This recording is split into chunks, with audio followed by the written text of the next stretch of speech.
Hello friends, welcome back to my channel. তোমরা সবাই কেমন আছো? আশা করি সবাই খুব ভালো আছো। আমি আগের থেকে একটু ভালো আছি বন্ধুরা। তোমাদের ভালোবাসা, তোমাদের সাপোর্ট, আর আগের থেকে একটু ভালো আছি। কারণ গলার এই চারপাশে যে ফোলাটা ছিল তোমরা দেখেছো, ফোলাটা আগের থেকে একটু কমেছে, তো আমি একটু ভালো আছি। আর প্রচণ্ড গরম পড়েছে, তো গলায় এই ওড়নাটা, যেটা সুতির যে ওড়নাটা পেঁচিয়ে রাখি না, ওটা রাখতে পারছি না, এই যে গলায় ব্যথা। আর দুর্বলটা এখনও কাটিনি, গা হাত পা একটু কমেছে আগের থেকে, কাঁপছে এখনও কম আগের থেকে একটু। যেহেতু তোমরা যেটুকু আমাকে আর্থিক সাহায্য করেছো, আমি ওটা দিয়ে একটু খাবার কিনেছি ঘরে, মেয়েকে একটু খেতে দিয়েছি, আমি নিজে একটু খাচ্ছি। ডালিয়াটা দুপুরে একবার খেয়েছি, আর রাতে একবার খাই, দুবার। তো খেয়ে আমি একটু আর কি শক্তিটা আস্তে আস্তে একটু পাচ্ছি। আর বললাম তো, একজন আমাকে হরলিক্স কিনে দিয়েছে, ওটাও খাচ্ছি। কিন্তু এই দিয়ে তো বন্ধুরা চলে না। তোমরা সবাই যদি একটু এগিয়ে আসো, সবাই একটু একটু করে যদি আমাকে সাহায্য করো, আমি তাহলে সুস্থ হয়ে যেতে পারবো। আমি আগের থেকে একটু ভালো আছি, একটু সুস্থ হয়েছি, সেটা আমাকে দেখে তোমরা বুঝতে পারছো। আমি যখন ভালো থাকি তোমাদের বলি, যখন খারাপ থাকি সেটাও তোমাদের বলি। তবে এই দুদিন যে ভিডিওটা দিইনি, তার কারণ এই দুদিন আমি ভিডিওটা দিতে পারিনি, হঠাৎ করে জ্বর এসেছিলো। তো এখন জ্বরটা কমেছে, জ্বরটা এখন নেই। আসলে দুদিন ধরে এখানে বৃষ্টি হয়েছে, হালকা বৃষ্টি হয়েছে, আর ঘুমটা যেহেতু হয় না, তাই চোখ টোক জ্বালা করছে আমার, এই জন্য তাকাতে একটু অসুবিধা হচ্ছে ক্যামেরার দিকে। আর আমি বেশিক্ষণ বসতে না পারলে তো ভিডিও দিতে পারি না, তো বেশিক্ষণ বসে থাকতে পারছি না, তার জন্য ভিডিও করতে পারিনি। তোমরা যেটুকু পারো আমাকে একটু আর্থিক সাহায্য করো, আমি যেন একটু সুস্থ হয়ে যেতে পারি, আগের মতন সুস্থ হয়ে কাজে বেরোতে পারি, আমার মেয়েকে নিজে কিছু খেতে দিতে পারি, আমি কিছু খেতে পারি। আর রুনি সাও, ওই দিদিভাই, তোমাকে তো অসংখ্য ধন্যবাদ, তুমি দিয়েছিলে, তো আমি ওটা দিয়ে ওষুধ কিনেছি, একটা ওষুধ কিনেছি, বাকি ছিল আর কি একটা ওষুধ, ওটা কিনেছি। আর ঘরে একটু খাবার কিনেছি, খাচ্ছি। তো আগের থেকে একটু শরীরে জোর পাচ্ছি আর কি। হাঁটাচলা আমি এখনও করতে পারছি না আগের মতন, মানে দুই তিন দিন তো একদম বিছনায় পড়েছিলাম, সেইটা একটু ঠিক হয়েছে। এখন একটু বসতে পারছি, একটু দাঁড়াতে পারছি বলতে ধরে দাঁড়াতে পারছি, কিন্তু হাঁটাচলা এখনও করতে পারছি না। এই কারণে আমি, আর যখনই আমার একটু অসুবিধা হয়, তখন আমি একটু হেলান দিয়ে বসে ভিডিও করি, কারণ বেশিক্ষণ তো বসে করতে পারি না ভিডিও, এই জন্যে। তো বন্ধুরা, তোমরা আমার পাশে থেকো, আমাকে একটু সাপোর্ট করো, এইভাবে আমি যেন সুস্থ হয়ে যেতে পারি, মেয়েটাকে কিছু খেতে দিতে পারি, নিজে কিছু খেতে পারি। আর তোমরা ছাড়া পারি না। আর একজন জিজ্ঞাসা করেছো আমার মেয়ের রেজাল্ট কেমন হয়েছে। মেয়ের রেজাল্ট এখনও বেরোয়নি, রেজাল্ট বেরোলে তোমাদের নিশ্চয়ই বলবো। তবে রেজাল্ট ভালো হবে না, কারণ টিচার ছিল না, পড়াশোনা ঠিক মতন করতে পারিনি। তারপরে আমি এরকম অসুস্থ, মা যদি অসুস্থ হয়ে থাকে, মেয়ে কী করে পড়বে বলো। ওই যেটুকু পড়েছে, যা পেরেছে। তবে বায়োলজিতে নাম্বার ভালো আসবে বলেছে, কিন্তু কেমিস্ট্রি ফিজিক্সে একদম আসবে না, তো মেয়ে হয়তো পাবে না, আমি বলে দিচ্ছি আর কি, জানি না। আর তোমরা আছো, তোমাদের এই সাপোর্ট, এই ভালোবাসায়, এই প্রার্থনায় আমি একটু সুস্থ হতে পেরেছি। আর তোমরা যদি এইভাবে থাকো, এইভাবে একটু আমাকে আর্থিক সাহায্য করো, তাহলে আমি একটু সুস্থ হয়ে যেতে পারলে, নিজের পায়ে দাঁড়াতে পারলে আমি আবার কাজে বেরোতে পারবো। কিন্তু বন্ধুরা, গলার ফোলাটা এখনও কমেনি, গলার ভিতরে যে ফোলাটা আছে ওটা কমেনি, যেহেতু আমি ওই জন্যে আর কি ভাত টাত আমি খেতে পারি না। আর ডাক্তার বলেছে এতদিনের তো সমস্যা, সময় লাগবে ঠিক হতে, 6 মাস আমাকে ওষুধ খেতে হবে, ডাক্তার বলেছে 6 মাস গলার যে ফোলার ওষুধটা খেতে হবে। 1 মাস পরে আমার আবার যাওয়ার কথা ডাক্তারের কাছে, যাব, ডাক্তার কি বলে। সামনের সপ্তাহে 2টো ব্লাড টেস্ট আছে, ব্লাড টেস্ট 2টো করতে হবে আবার। দেখো ব্লাড টেস্টটা যে করবো, ওটা করতে গেলেও তো টাকা লাগে বলো, আমাকে তো কেউ ফ্রিতে করিয়ে দেবে না। আর আমি যেহেতু বেশি হাঁটাচলা করতে পারি না, তো হসপিটালে আমি গিয়ে অতক্ষণ লাইনে দাঁড়াতে পারছি না, বসতে পারছি না। যে ডাক্তার আমি দেখিয়েছি, ওই ডাক্তারে আর কি দেখিয়ে আমি আগের থেকে একটু ভালো আছি। প্রাইভেটে যে ডাক্তারটা দেখাচ্ছি, ওনার ভিজিটটা অনেক আর কি। তো ভিজিট যদি অনেক থাকে, আমি কাজ করতে পারলে আমি দেখাবো। কেন আমার গলার ওই সমস্যাটা তো ঠিক করতে হবে, ওটা ঠিক না হলে তো চিন্তা। ডাক্তার বলেছে 1 মাস পরে দেখবে কেমন আছে, আর ব্লাড টেস্টের রিপোর্টটা আসলে দেখবে রক্তর কতটা হয়েছে, হিমোগ্লোবিনটা কীরকম আছে, দেখে আমাকে বলবে যে ফোলাটা অপারেশন করতে হবে নাকি ওষুধ খেলেই চলে যাবে। এটা ঠিক হয়ে যাবে আর কি। ভাইরাসটা এখনই ইনফেকশনটা কাটেনি, আগের থেকে একটু কেটেছে কিন্তু পুরো তো কাটেনি, সেই জন্যে। আর গলার ফোলাটা আগের থেকে কমেছে, বাইরের ফোলাটা এই যে এই দেখো, এইখানটা এই ফোলাটা একটু বেশি আছে, আর এই সাইডের ফোলাটা একটু কমেছে দেখো, এই যে এই ফোলাটা কিন্তু কমেছে, এই ফোলাটা একটু বেশি রয়েছে। তো এটাও আস্তে আস্তে ঠিক হয়ে যাবে। আর আজকে তোমরা আছো দেখেই কিন্তু আমি সুস্থ হতে পারছি। আর অনেকের কাছে বন্ধুরা, অনেক বড় বড় চ্যানেলে আমি বলেছি আমার চ্যানেলটা যদি একটু প্রমোট করে দেয়, কেউ করে না গো। একজন ভিডিও বানালো, তোমরা জানবে কি জানি না, ন্যায় বার্তা বলে একটা চ্যানেল আছে, আমাকে বললো ভিডিও করো, ভিডিওটা দিয়ে দেবো। তো ভিডিও করেছি, ভিডিও করে ওনাকে পাঠিয়েছি, উনি কোনো খবরও দেয়নি, কিছুই বলেনি, ভিডিওটাও দেয়নি। তো কি করব বলো, লোকে যদি না করে, কাউকে তো জোর করে বলা যায় না, আর জোর করে কাউকে কিছু করানোও যায় না, তাই না বলো। তো সেই জন্য বন্ধুরা, আমি রোজ যদি ভিডিও দিতে পারি, তাহলে আমার চ্যানেলটা একদম ডাউন হয়ে গেছে, একদমই ডাউন হয়ে গেছে, একদম ভিউ আসছে না, কারণ আমি যেহেতু ভিডিওটা দিতে পারছি না। তো আমি আজকে অন্য দিনের চেয়ে আমি আজকে একটু ভালো আছি, সেটা আমাকে দেখেও তোমরা বুঝতে পারছো।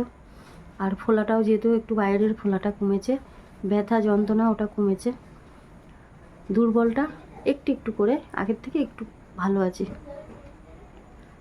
কিন্তু খাবারটা খেতে হবে, খাবার না খেতে পারলে তো দুর্বলটা কাটবে না, রক্তটাও হবে না, প্রেশার একদম লো, তো প্রেশারটাও আমার বাড়বে না। তো ডাক্তার বলেছে খাবার খেতে হবে, আর হিমোগ্লোবিনটা যাতে হয়, কোনো রক্ত জাতীয় জিনিস খেতে হবে যাতে রক্তটা তৈরি হয়, হিমোগ্লোবিনটা যাতে হয়, প্রোটিন খেতে হবে। ডাক্তার তো বলে দিল, কিন্তু সেটা খেতে গেলেও তো টাকা লাগবে, তাই না বলো বন্ধুরা। সেটার জন্য তো আমি সেরকম কোনো, আমাকে এখানে সেরকম কেউ চেনে না, জানে না, আর্থিক সাহায্যও করে না।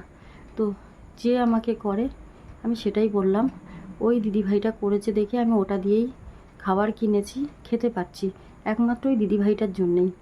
ওই দিদিভাইটাই আমাকে পাঠায়, ওই দিদিভাইয়ের টাকাটা দিয়ে আমি ওষুধ কিনেছি, আর ওই দিদিভাইটার টাকা দিয়ে একটু খাবার কিনেছি, তো সেটাই খাচ্ছি। ডালিয়া কিনেছি 1 কেজি, ওটা খাচ্ছি। খেয়ে আর কি একটু দুর্বলটা কেটেছে।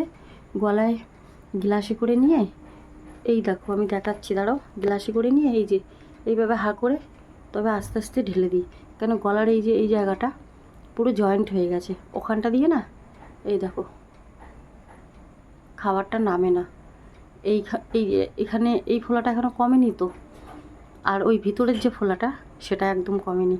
আর এই ফোলাটা দেখেছো বাইরের, এটা আগের থেকে একটু কমেছে, কিন্তু খাবারটা যদি আমি না খেতে পারি, না খাই, তাহলে তো দুর্বলটা কাটবে না, ডাক্তার সেটাই বলেছে। কিন্তু সেই খাবারটা আমি কোথায় পাবো বন্ধুরা। একটা ঘরে বিস্কুট কিনতে গেলে একটা মেয়েকে যদি একটু খাবার দেবো, তাকে তো খেতে দিতে হয়, সেই খাবারটা আমি কোথায় পাবো। তো তোমরা, হাঁপিয়ে এখনও যাচ্ছি, যখনই হাঁপিয়ে যাই তখনই আমি একটু বসে এ করে বিশ্রাম নিয়ে, মানে রেস্ট নিয়ে আর কি, তারপর তোমাদের সাথে কথা বলি। তো তোমাদের একটা কথাই আমি বলছি, আর কথা বলতে বলতে না গলার ভয়েসটা, যেহেতু গলাটা এইখানে বন্ধ হয়ে আছে, তা আটকে যায়, আটকে গেলে না দেখবে তোমরা বুঝতে পারবে গলার ভয়েসটা চেঞ্জ হয়ে যায় কথা বলতে বলতে। আবার যখনই একটু থেমে কথা বলবো, দেখবে ঢোকটা একদম গিলতে পারি না। এই যে থেমে কথাটা বললাম, তো আমি একটু বলতে পারলাম, টানা আমি কথা বলতে পারছি না। টানা কথা বলতে গেলেই আটকে যায় আর কষ্ট হয়। তো আগের থেকে আমি একটু বসতে পারছি, উঠতে পারছি। আর শুয়ে থাকলে যে মাথাটা যন্ত্রণা করতো, আগের থেকে একটু কমেছে। এখন শুয়ে থাকি, একটু উঠি, একটু কাত হয়ে একটু বসি, এইভাবে আর কি চলছে। তো তোমরা আছো দেখেই আমি এই যে একটু খাবার খেতে পাচ্ছি, একটু ওষুধ খেতে পাচ্ছি। তোমরা দিলেই আমি ওষুধ খাই, আর তোমরা দিলেই আমি খাবার খাই। তোমরা না দিলে আমি খাবারও খেতে পারি না, ওষুধও খেতে পারি না, তখন আমি আবার অসুস্থ হয়ে পড়ি। তো এইভাবে তো বন্ধুরা কতদিন চলবে বলো? আমি যদি সুস্থ হয়ে কাজে না বেরোতে পারি, তাহলে এইভাবে কি চলবে?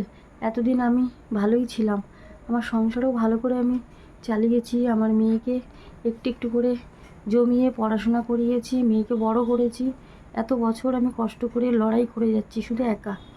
আজকে আমি অসুস্থ হয়ে পড়েছি দেখে আমার সংসারে এই অবস্থা, আমার এই অবস্থা। আমি তো এরকম ছিলাম না বন্ধুরা, আমি ভালো ছিলাম। কিন্তু আজকে আমি যদি আবার ভালো হয়ে উঠতে পারি, সুস্থ হয়ে যেতে পারি, তাহলে আমি আবার আগের মতন কাজ করতে পারবো বলো? এই মনে জোর নিয়ে আমি আস্তে আস্তে করে চেষ্টা করছি মনটা শক্ত করার। আর একটা মানসিক যন্ত্রণা তো আছে আমার বাড়িতে, সেটা তোমরা জানো। ওটা আর বলে কি করব? আমি একটু সুস্থ হয়ে কাজে বেরোতে পারলে আমি একটা ছোট ঘর ভাড়া নিয়েই চলে যাব। আর তোমরা যখন আমার সাথে আছো, তোমরা একটু আমাকে সাপোর্ট করছো, প্রার্থনা করছো আমার জন্য, আমি ঠিকই সুস্থ হয়ে যাব। তোমাদের সবার ভালোবাসা, সবার প্রার্থনা সন্তোষীমা ঠিকই দেখবে, তাই না? আজকে এত বছর আমি লড়াই করছি, আরে 6 মাস ধরে আমি বিছানায় পড়ে আছি। 6 মাসের আগেও আমি ভালো ছিলাম। তোমরা যদি আমার আগের ভিডিও দেখো, দেখতে পারবে আমি কত কাজ করেছি সংসারে, বাজারে গেছি, তারপরে কাজে গেছি, সব ভিডিও দিয়েছি। তোমরা যদি একটু চেক করে আগের ভিডিও দেখো, তাহলে বুঝতে পারবে আমি এরকম ছিলাম না। আজকে আমি একরকম বাধ্য হয়ে, আমার খারাপ লাগে, তবু বাধ্য হয়ে আমি তোমাদের কাছে বারবার বলি, একটু আর্থিক সাহায্য করো, যাতে আমি সুস্থ হয়ে যেতে পারি, খাবার খেতে পারি, মেয়েটাকে খাওয়াতে পারি, ওষুধ কিনতে পারি। আজকে তোমাদের ভালোবাসায় আমি এইটুকু সুস্থ হয়েছি। আর ওই একজন রুনিশাও দিদিভাই, সে সব প্রথম থেকে আমার ভিডিও দেখে, আমাকে আর্থিক সাহায্য করছে। আমি ওই দিদিভাইকে তো বলবো, দিদিভাই তুমি তোমার মেয়ে খুব ভালো থাকো। আর একটা মাকে, একটা মেয়েকে একটু মুখে খাবার দিচ্ছ, শুধু তোমরাই দিচ্ছ। তোমরা না দিলে আমি আজকে এইটুকু সুস্থ হতে পারতাম না। না ঘুমিয়ে, এই দেখো চোখটা দেখো, চোখটা না চুলকে চুলকে, চোখ চুলকাচ্ছে শুধু, ঘুম হয় না, তাই চোখ জ্বালা করে, চোখ চুলকায়। আর এই যে কথা বলছি আর হাঁপিয়ে যাচ্ছি, এই যে দুর্বলটা, এটা আমার এখনও কাটেনি, আগের থেকে একটু কমেছে, তাই আমি আজকে ভিডিওটা করছি। তো বন্ধুরা, বেশি কথা বলবো না, ভিডিও বড় হয়ে গেলে নেট শেষ হয়ে যাবে, আর নেট শেষ হয়ে গেলে আমি ভিডিও দিতে পারি না। আর আমার রিচার্জও সামনে শেষ হওয়ারে আছে, আবার লক্ষ্মী ভাণ্ডারে টাকা পেতে তো দেরি আছে, সেই 10 তারিখ না হলে টাকা পাই না। ওই টাকাটা পেলে আমি ফোনে রিচার্জ করি, আর মেয়ের যদি পেন, দুটো খাতা লাগে, সেগুলো এখান থেকেই কিনে দিই। আর ওর থেকে থাকে না, 1000 টাকার থেকে কি হয় বলো? আর এর থেকে যেটুকু থাকতো, আগে তো বাকি করে খাবার টাবার কিনতাম, এখন দোকানেও বাকি দেয় না। তো যেহেতু আমি এতদিন ধার বাকি করেছি, আর দেয় বলো? তাদেরও তো ব্যবসা কী করে চলবে? তো বন্ধুরা, তোমরা যদি পারো একটু এগিয়ে এসো, একটা অসুস্থ মাকে তোমাদের ঘরের মেয়ে হিসাবে আমার পাশে একটু দাঁড়াও। আমি যাতে একটু আর্থিক সাহায্য পাই তোমাদের, পেয়ে আমি যাতে একটু সুস্থ হয়ে যেতে পারি, একটু মেয়েটাকে খাবার দিতে পারি, আমি খেতে পারি। না হলে আমি এইভাবে যদি বিছানায় পড়ে থাকি, তাহলে আমার মেয়েটার কি করে খেতে দিই বলো? আর একটা কথা বন্ধুরা, আমার ভিডিওয় কোনো ফিল্টার নেই, কোনো ফিল্টার ছাড়া আমি ভিডিও করি। এই যে তোমরা আমাকে এখন যেমন দেখছো, আমি এরকমই। আমি যখন খুবই অসুস্থ পড়ে যাই, তখন আমাকে দেখো, আমি এই দেখো চোখের এই কালিটা আগের থেকে অনেকটা কমেছে দেখো। কেন? আমি যেতে একটু খাবার খেয়েছি, তোমরা দিয়েছো, তাই ওষুধগুলো কিনে খেতে পাচ্ছি, তার জন্যে আগের থেকে একটু কমেছে চোখের এই দেখো, এই নিচে কালি পড়ে গেছিলো।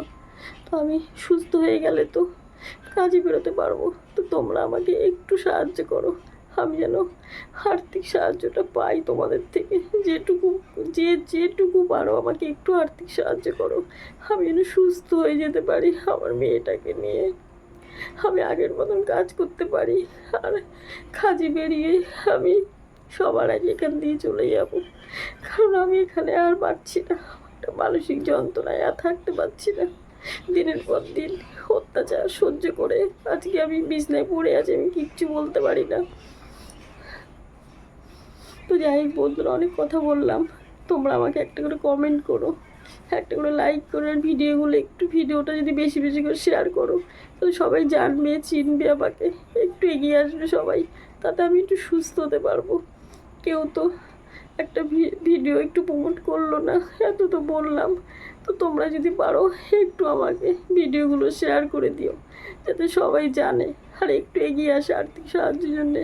আমি যেন ওষুধগুলো কিনে খেতে পারি, একটু খাবার খেতে পারি, সুস্থ হয়ে যেতে পারি। বারবার বলে একই কথা, খারাপ লাগে, কিন্তু আজকে আমি নিরুপায় হয়ে গেছি, বাধ্য হয়ে পরিস্থিতির কারণে আজকে আমার এই অবস্থা। তোমরা সবাই ভালো থেকো, সুস্থ থেকো, সাবধানে থেকো।